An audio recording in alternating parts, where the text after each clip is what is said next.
What is going on, guys? I got a crazy toothy predator for my 75-gallon tank that homes my Oscar George, a Jack Dempsey, a pike, and a pleco. This is a toothy fish. It's very predatory, but luckily it's not hyper aggressive like its cousin. Now, I bought this fish from Aquabid. If you're not sure what Aquabid is, you're sleeping on the aquarium hobby. Aquabid is a pretty cool site that you can go ahead and buy fish. Some people will post their own fish on there. Bigger companies like the Wet Spot will go ahead and post fish. Also, if you're not subscribed to my channel already, be sure to subscribe and check out some of the other content here on my channel. Let's go ahead and unbox this toothy predatory fish. So guys, I only did buy one fish. It is a little bit unlikely to have me only buy one fish for shipping, but I've wanted this fish for so long. And to give you, wow, that was not, I could really just got myself there. What am I doing here?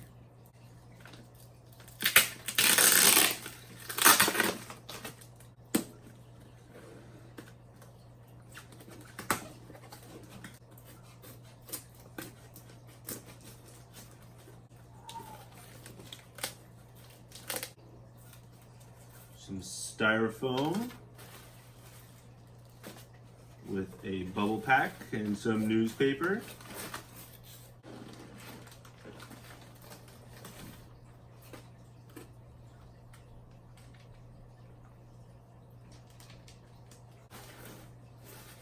All right.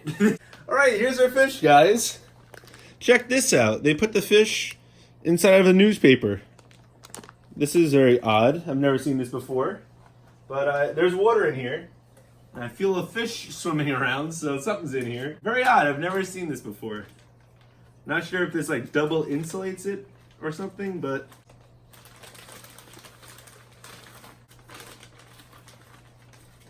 it's like Christmas morning.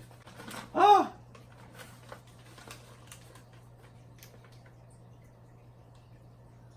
And here we are. This is a red wolffish, also known as a rainbow wolffish, also known as the high fin wolffish. Let's go ahead and get this guy floating so we can go ahead and take a better look at him. So guys, I put him in the 125 to float. There he is right there. He's a pretty decent size. I would say he's roughly about maybe 4.5 inches.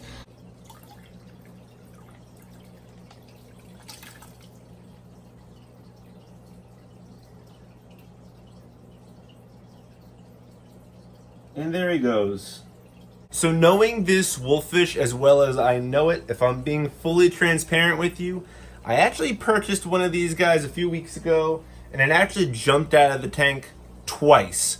One of which was like a half hour after it being in the tank, and the other time was overnight. I came downstairs and it was in the middle of the floor. It was still alive but dried up. Fun fact about these guys, they're incredible jumpers. And also, they do have adapted swim bladders. So they can actually breathe oxygen, which is pretty cool.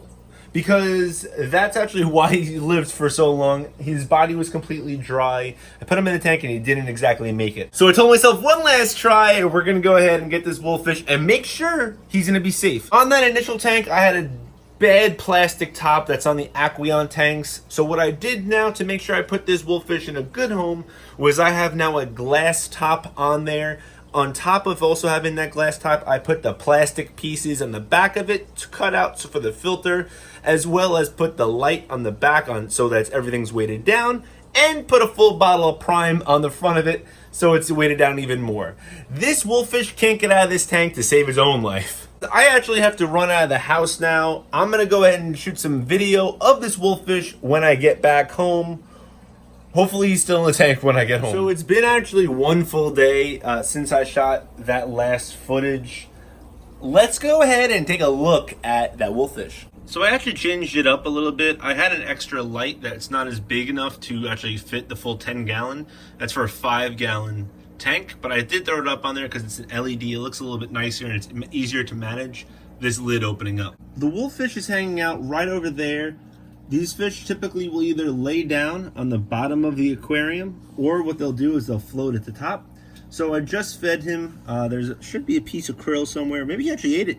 Looks like he might have eaten it. For the aquascape in the aquarium, I'm just putting some rocks on the bottom along with some of the wood with a piece of an Anubias. Not gonna lie, guys, this fish is pretty scary as well. I was testing some foods that I wanted to feed him and see if he'd eat that was left over on the bottom of the aquarium, and I went to go take it out, but I remember that these guys have a lot of teeth and could be very quick and aggressive, so I was like, oh, let me take my hand out of here and pulled it out with a net instead.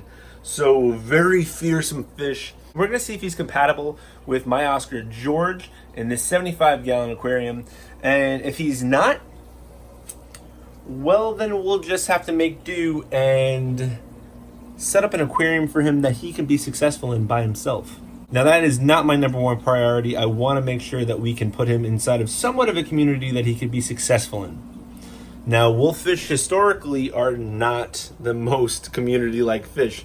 Black wolffish, common wolffish, golden wolffish are very aggressive fish that typically won't accept any tank mates. And if they do take tank mates, they need to be very aggressive, just like they are. This type of red wolffish is a little bit more open to tank mates. The tank mates need to be like double its size and can hold its own inside the tank. So the Oscar George, my Jack Dempsey, and my pike that's behind there, they should be good tank mates for that red wolffish, but we'll see. We do have a few months in the meantime, so just like always, we make plans in our fish rooms and things always change, so we'll see what happens. Very excited about this wolffish. I actually thought it was a golden wolffish for a little bit because of some of the coloration, but I actually definitely confirmed that it is a red wolffish.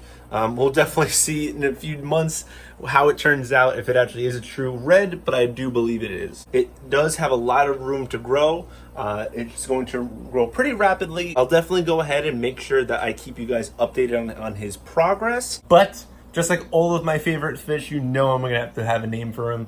So what do you guys think? Also, we haven't named the red-eyed puffer. Let's go check up on him.